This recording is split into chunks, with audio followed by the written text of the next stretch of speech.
کو مستحق فرمائے۔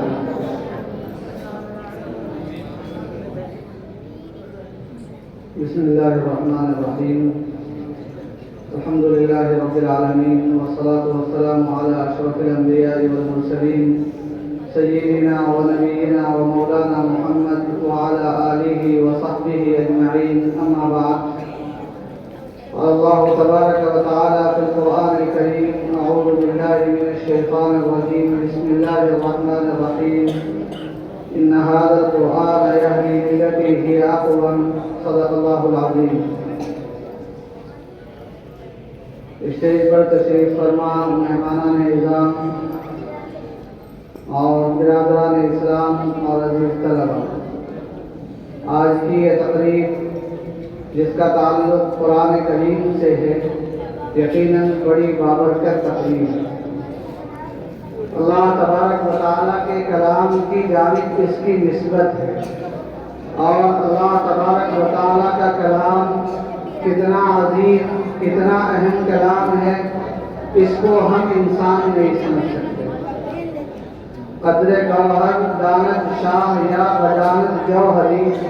کہ جب کوئی موتی ہوتا ہے، کوئی گوہر ہوتا ہے، اس کی قدر و قیمت کو یا تو بادشاہ جانتا ہے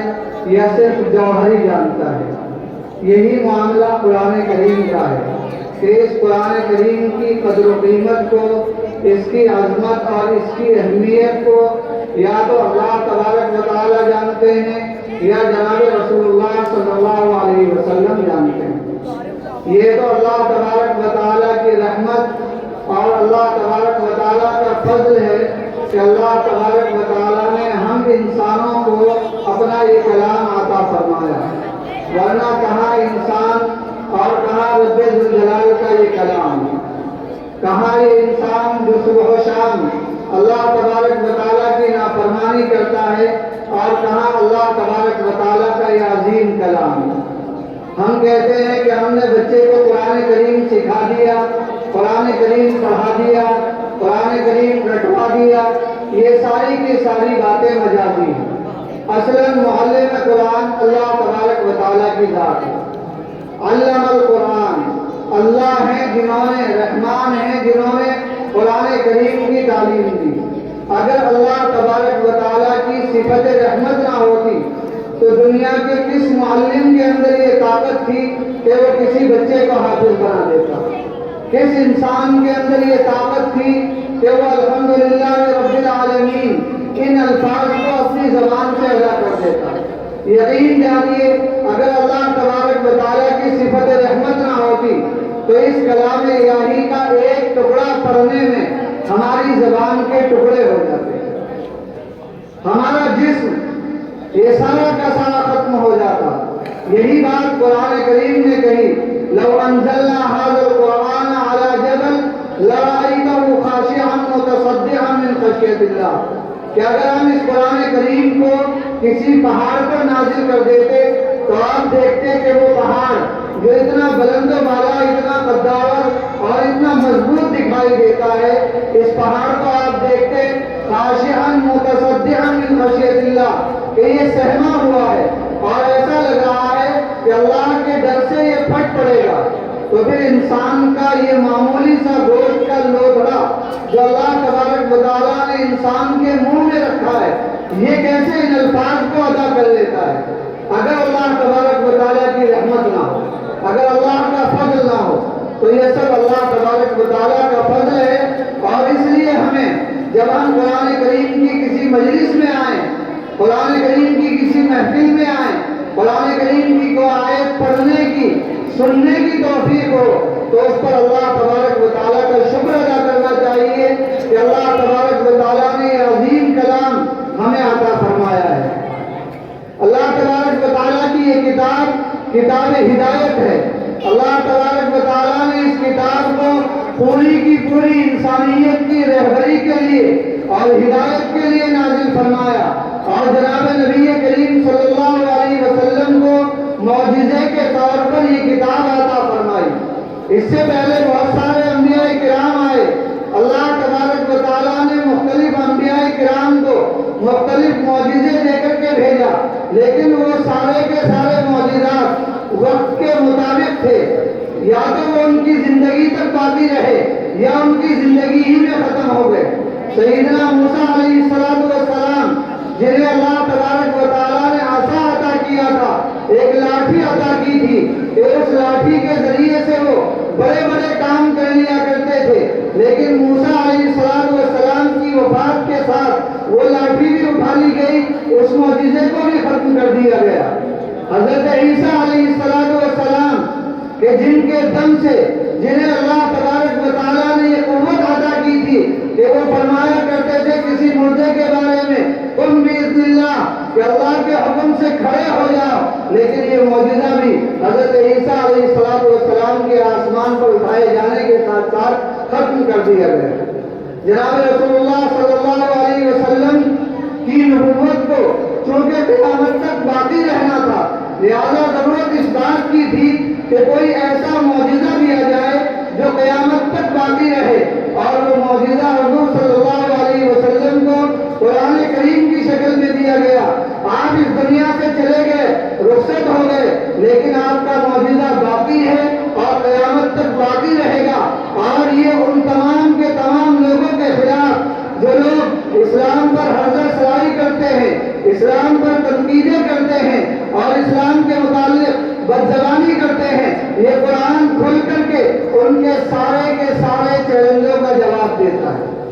اگر یہ قرآن ہمارے پاس نہ ہوتا تو آج ہم بھی کہیں دامن ہوتے، آج ہم بھی خالی ہو چکے ہوتے، آج ہمارے پاس بھی کوئی سرمایہ نہیں ہوتا، جس طرح دوسری قوموں کے پاس کوئی سرمایہ نہیں بچا، وہ سارے کے سارے خالی ہیں۔ کوئی چاہتا ہے کہ اگر اس کو اقتصادی نظام بنانا ہے، معاشرتی نظام بنانا ہے، مالی نظام بنانا ہے، اجتماعی نظام بنانا ہے، تو دوسرے مذاہب کے لوگ اپنے اپنے دانشوروں کو اکٹھا کرتے ہیں، دنیا کے مفکرین کو ایک جگہ جمع کرتے ہیں، فلاسفہ کو جمع کرتے ہیں اور کہتے ہیں کہ ہمیں یہ ملک چلانا ہے، ہمیں یہ نظام چلانا ہے، آپ ہمیں کوئی قانون بنا کر دے دیجئے، کوئی دستور بنا کر دے دیجئے، سیاست کا دستور دے دیجئے، معاشرت کا نظام دے دیجئے، اقتصادیات کا نظام دے دیجئے، معاشیات کا نظام دے دیجئے، اور پھر جو وہ لوگ بتاتے ہیں اس پر عمل کرتے ہیں، لیکن تھوڑے ہی دن گزرتے ہیں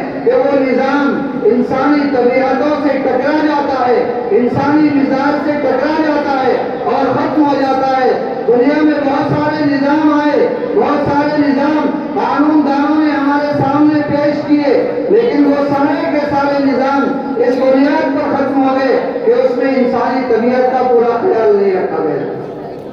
ایک قانون ہو سکتا ہے کہ امریکہ کے لیے مناسب ہو، ممکن ہے کہ یورپ کے لیے مناسب ہو، لیکن اگر اسی قانون کو، اسی نظام کو ہندوستان میں نافذ کیا جائے گا تو ہندوستان کے لوگ کہہ دیں گے کہ ہماری تہذیب اس نظام کو قبول کرنے کے لیے تیار ہے۔ لیکن ایک ایسا نظام جو دنیا کے ہر خطے کے لیے، دنیا کے ہر فرد کے لیے اور دنیا کے ہر سماج کے لیے کام آ سکتا ہے، وہ وہی نظام ہے جو قرآن کریم عطا کرتا ہے۔ دنیا جہاں میں مسلمان جہاں جہاں بھی بستے ہیں، جس خطے میں بھی بستے ہیں، ان کے لیے، سارے کے سارے مسلمانوں کے لیے، آپ کہیں چلے جائیے، دنیا کے کسی خطے میں چلے جائیے، ہندوستان کے کسی دیہات میں چلے جائیے یا امریکہ کے کسی ترقی یافتہ شہر میں چلے جائیے، نماز پڑھنے کا نظام ایک ملے گا، زکوٰۃ دینے کا نظام ایک ملے گا، اقتصادیات کا نظام ایک ملے گا، نکاح کا طریقہ ایک ملے گا۔ یہ کیوں؟ کس وجہ سے؟ یہ اس وجہ سے ہے کہ اللہ تبارک و تعالیٰ نے ہمیں ایک کتاب عطا کی ہے جس کا نام قرآن کریم ہے، اور یہ قرآن کریم جو نظام عطا کرتا ہے وہ نظام ہر خطے کے لوگوں کے لیے، ہر ملک کے لوگوں کے لیے، ہر شہر کے لوگوں کے لیے، ہر عمر کے لوگوں کے لیے اور ہر جنس کے لوگوں کے لیے اسی طرح مفید اور کارآمد ہے جس طرح زمانہ نبوت میں۔ اس میں کوئی تبدیلی نہیں آئی، تبدیلی اگر آئی تو ہمارے اندر آئی۔ ہم نے اس قرآن کے نظام کو چھوڑ کر دوسرے نظاموں کو اپنا لیا، دوسرے قوانین کو، دوسرے دستور کو اپنا لیا۔ آج بھی اگر ہم چاہتے ہیں کہ ترقی کریں، آج بھی اگر ہم چاہتے ہیں کہ آگے بڑھیں، آج بھی امت مسلمہ اگر یہ چاہتی ہے کہ اس کے اقبال کا ستارہ روشن ہو، وہ ترقی کرے، وہ دنیا میں آگے بڑھے، تو یاد رکھیے اس کے لیے صرف ایک ہی راستہ ہے کہ ہمیں قرآن کریم